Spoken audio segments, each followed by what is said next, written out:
So the question is, vectors A vector, B vector and C vector are such that A vector dot B vector is equal to 0 and A vector dot C vector is equal to 0. Then the vector parallel to A vector is. बहुत बढ़िया question है, थोड़ा समझने की आवश्यकता है, समझना बात को। आपको पहला पॉइंट बोला गया कि A dot B is equal to 0। बेटा दो वेक्टर का डॉट प्रोडक्ट 0 कब होता है? जब वो दोनों परपेंडिकुलर होते हैं, यानी A वेक्टर और B वेक्टर आपका परपेंडिकुलर होगा।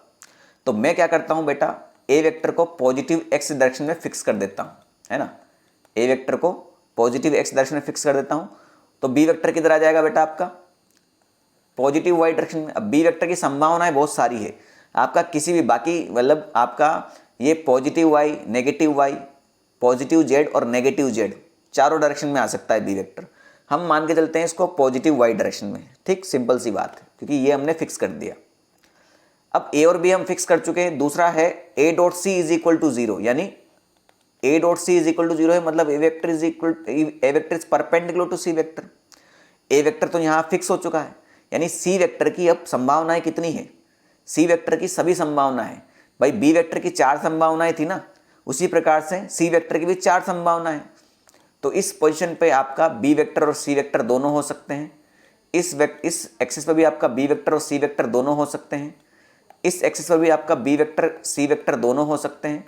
अब इस पर भी आपका B वेक्टर C वेक्टर दोनों हो सकते हैं। अब ये भी हो सकता है कि B वेक्टर यहाँ हो, C वेक्टर यहाँ हो, या B वेक्टर यहाँ हो, C वेक्टर यहाँ हो, कुछ भी हो सकता है ना। इसको हमें चेक करना पड़ेगा, आप समझो बात को। अब हमें वो वेक्टर बताना है जो A वेक्टर के पैरेलल है। A वेक्टर के पैरेलल कौन सा वेक्टर होगा? भैया सारे तो परपेंडिकुलर हैं, तो B vector and C vector नहीं भैया, B वेक्टर और C वेक्टर A वेक्टर के परपेंडिकुलर हैं, पैरेलल नहीं है, तो ऑप्शन नंबर A नहीं आएगा। A vector cross B vector, देखो A vector cross B vector कैसे निकालते हैं? तो जो आगे दिया है यानी A वेक्टर, तो A वेक्टर की साइड में हम इस प्रकार से रखेंगे हथेली, और जो पीछे दिया है B वेक्टर उसकी तरफ ये इसको कर्ल करेंगे। बात समझ में? क्रॉस प्रोडक्ट का कैसे निकालते हैं डायरेक्शन? A वेक्टर दिया है, आगे A क्रॉस B है, तो A की तरफ रखेंगे इस तरह से पाम, और B की तरफ लेके जाएंगे, और उस टाइम पे हमारा अंगूठा इसके साथ परपेंडिकुलर रहेगा। तो A क्रॉस B का डायरेक्शन किधर की तरफ आया? मेरी तरफ। और अगर मैं इसको ऐसे करता हूँ A क्रॉस B, तो इसका डायरेक्शन किधर की तरफ आएगा? आपकी तरफ।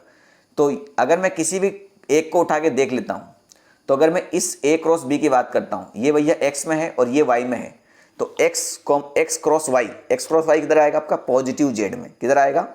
पॉजिटिव Z में। तो A क्रॉस B आया आपका पॉजिटिव Z में। क्या A वेक्टर जो कि X डायरेक्शन में है वो पॉजिटिव Z के साथ पैरेलल में होगा क्या? पॉसिबल ही नहीं है, समझ रहे हो ना बात को। और वैसे भी एक वेक्टर उसी के साथ कोई दूसरा क्रॉस प्रोडक्ट में हो, उसके साथ कभी भी पैरेलल नहीं हो सकता, 90 डिग्री पर ही होगा वो। क्लियर हुआ कि नहीं हुआ? ठीक। B vector plus C vector, अब B vector plus C vector के साथ भी ये 90 डिग्री ही बनाएगा। भाई मान के चलो यहाँ B है और यहीं C है, तो B vector plus C vector तो इसी डायरेक्शन में आएगा, तो A वेक्टर और ये कितना बना रहा है? 90 डिग्री, सिंपल सी बात है। या फिर मान के चलो B यहाँ है और C यहाँ है ना। B है आपका Y पर और C है आपका Z पर, तो B प्लस C कहाँ होगा? इस प्लेन में ही तो आएगा ना। भाई R वेक्टर क्या होता है? रिजल्टेंट वेक्टर जो होता है उसी प्लेन में होता है जिस प्लेन में दोनों वेक्टर होते हैं। तो भाई आपका B यहाँ है और C यहाँ है, तो रिजल्टेंट आपका यहाँ इस प्लेन में जाएगा। B यहाँ है, C यहाँ है, तो आपका रिजल्टेंट इस प्लेन में आएगा। तो वो प्लेन जो होगा वो हमेशा A वेक्टर से परपेंडिकुलर पर ही होगा, तो ये भी आपका आंसर नहीं आएगा। ठीक है, समझ में आया? B क्रॉस C ये जरूर आंसर आएगा। जब बाकी 3 नहीं आए तो यही आंसर आएगा। अब एक डायरेक्शन में तो पॉसिबल है नहीं, तो आप मान के चलो भैया B वेक्टर आपने यहाँ माना, तो C वेक्टर आप यहाँ मान लो, है ना। एक एग्जाम्पल ले रहे हैं भाई। तो B क्रॉस C, तो बेटा B है आपका पॉजिटिव Y में और C वेक्टर है आपका पॉजिटिव Z में। तो B क्रॉस C करोगे तो ये डायरेक्शन किधर की तरफ आएगी? पॉजिटिव X में आएगी ना। तो B की तरफ रखोगे पाम और C की तरफ जाओगे इस तरह से, तो अंगूठा आपका A की तरफ दिखाएगा। या फिर अगर आप इसको B मान रहे हो, इसको यहाँ पर C मानते हो, तो B क्रॉस C आपका थंब किधर दिखाएगा? इधर की तरफ। तो ये एंटी पैरेलल हो जाएगा। भाई उसने पूछा पैरेलल है, ले दे के तो पैरेलल हो या एंटी पैरेलल हो, बात तो आ ही रही ना, समझ में आएगी नहीं? अगर आप इसको B और इसको C मानोगे तो फिर से B क्रॉस C आपका फिर से वापस एक्स डायरेक्शन में ही आएगा अंगूठा, है ना। B क्रॉस C, सिंपल सी बात है। तो आपका एकमात्र जो ऑप्शन यहाँ पर मैच कर रहा है वो आ जाएगा आपका B क्रॉस C। ये आपका चेक बाय ऑप्शन क्वेश्चन था।